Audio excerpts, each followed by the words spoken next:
Hands where I can see them." The shout shattered the stillness of the night. The red-blue flash of patrol lights illuminating the sleek black SUV parked on the shoulder of a quiet Virginia highway. Officer Daniels gripped his flashlight tighter as it cut through the darkness, landing squarely on the face of the driver, a calm black man in his late 40s, wearing a simple sweatshirt and a baseball cap. He blinked into the light, hands already raised. "Do you know why we pulled you over?" asked Officer Perry, circling the vehicle like a predator. "No, officer," the man replied, his voice steady and respectful. Daniels sneered as he scanned the vehicle. "Nice ride for someone like you. Who does this belong to?" "I do," the driver said. "My name is Jonathan Miller. I'm returning from a meeting." Perry let out a short, mocking laugh. "A meeting, huh? At this hour? In Arlington? You sure you didn't borrow this from someone?"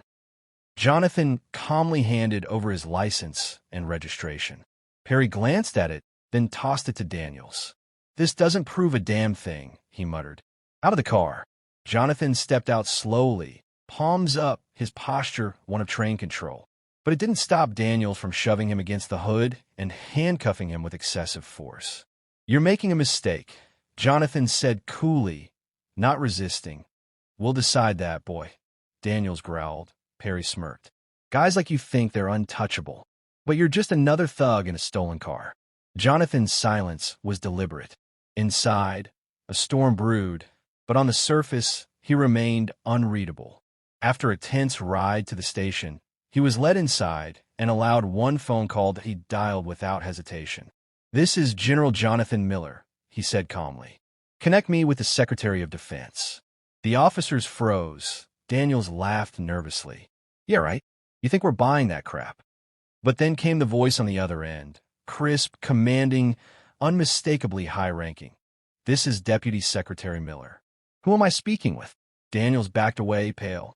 Perry's mouth hung open. Jonathan's eyes didn't leave them.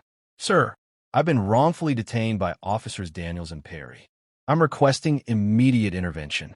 The call ended. A heavy silence fell over the room. "We didn't know," Perry said, now visibly shaken. "That's exactly the problem," Jonathan replied. "You didn't care to know." A phone rang at the front desk. Another, then another. Within minutes, Chief Evans stormed into the station, accompanied by a team of senior officers. "General Miller," he said, attempting a handshake, "please accept my sincere apologies. This behavior is intolerable." Jonathan accepted the handshake, but his eyes stayed cold. Evans turned to Daniels and Perry. "You two just detonated a bomb under this department," the chief said. "Racial profiling. Unlawful arrest. This won't be buried." Daniels stammered. "We thought he was suspicious." "That car," Jonathan cut in, calm but lethal. "Suspicious because I'm black. Wearing the wrong clothes. Driving the wrong car." Evans said nothing, but his clenched jaw spoke volumes. "You've disrespected not only me, but everything I've fought to protect," Jonathan continued. "You judged me by the color of my skin, not the content of my service." The officers were ordered to remove the handcuffs. Jonathan flexed his wrists briefly, then put on his jacket. "What you did tonight isn't just wrong," he said. "It's dangerous, and it has consequences." Within hours, the story broke nationwide. News outlets ran with the headline, "Decorated General wrongfully arrested by local police." The footage of him in cuffs, flanked by two smirking officers, sparked outrage. Protests erupted across the state. Civil rights leaders called for immediate reforms. Social media flooded with calls to hold the officers accountable. Back at the station, Daniels and Perry were suspended. A federal investigation was launched, and whispers of deep-rooted racism within the department surfaced.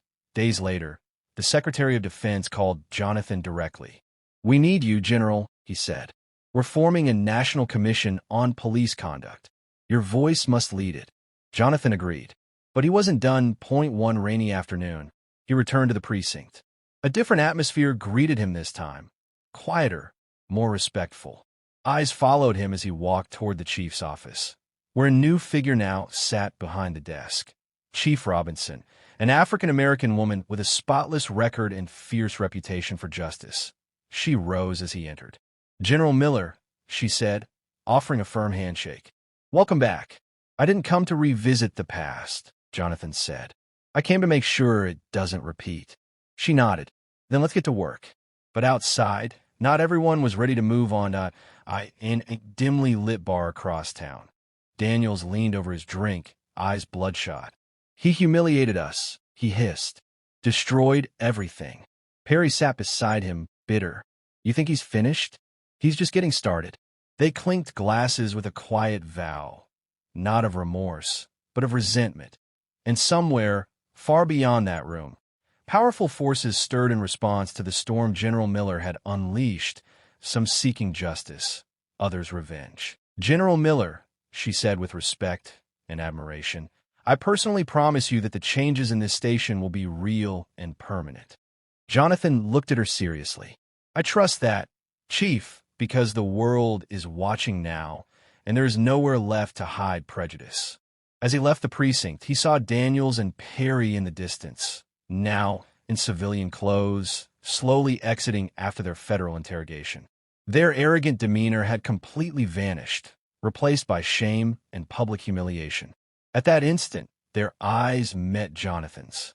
He observed them with an unwavering calm and said in a low but firm voice, "I hope you finally understand the true meaning of justice." Daniels and Perry lowered their heads in defeat as Jonathan walked away with a determined stride. He knew that his call had initiated much more than a simple investigation. It had ignited a silent revolution that would shake the very foundations of a corrupt system. But there was still something important to resolve.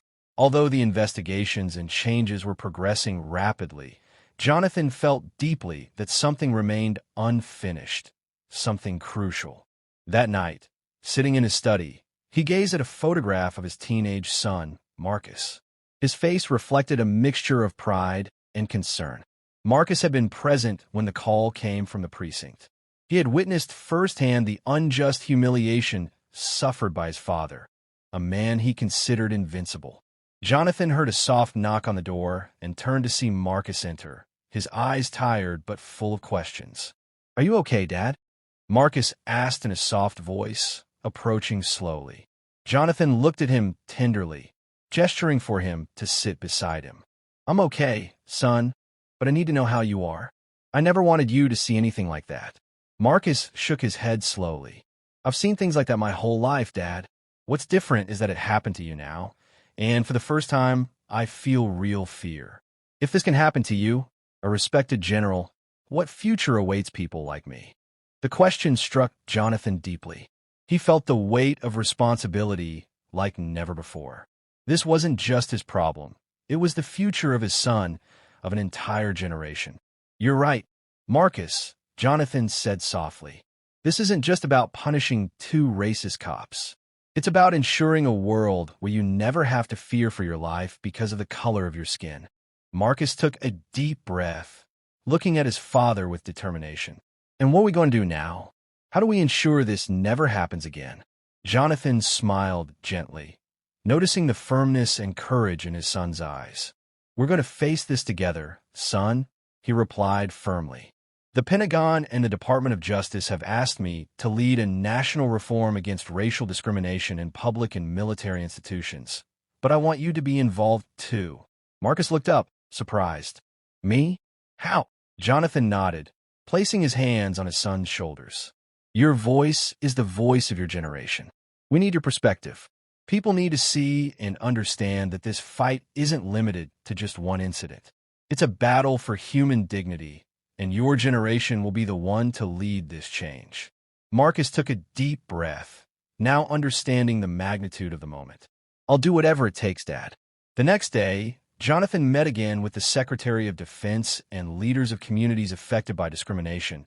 But this time, Marcus was by his side, ready to speak and share his personal experience. As they prepared to enter the conference room, the Secretary of Defense addressed them with respect. "General Carter, Marcus, what you do here could change this country forever. Are you ready?" Jonathan looked at his son with pride, replying with absolute calm, "We have been ready for generations, Mr. Secretary. What remains is for this country to finally be ready to listen to us." The conference door opened before them, revealing the assembled political leaders, activists, journalists, and officials waiting to hear their message. Jonathan stepped towards the podium and took the microphone with confidence, with Marcus standing firm and resolute beside him, prepared to face together what now seemed more important than any investigation or individual punishment, achieving profound and permanent change.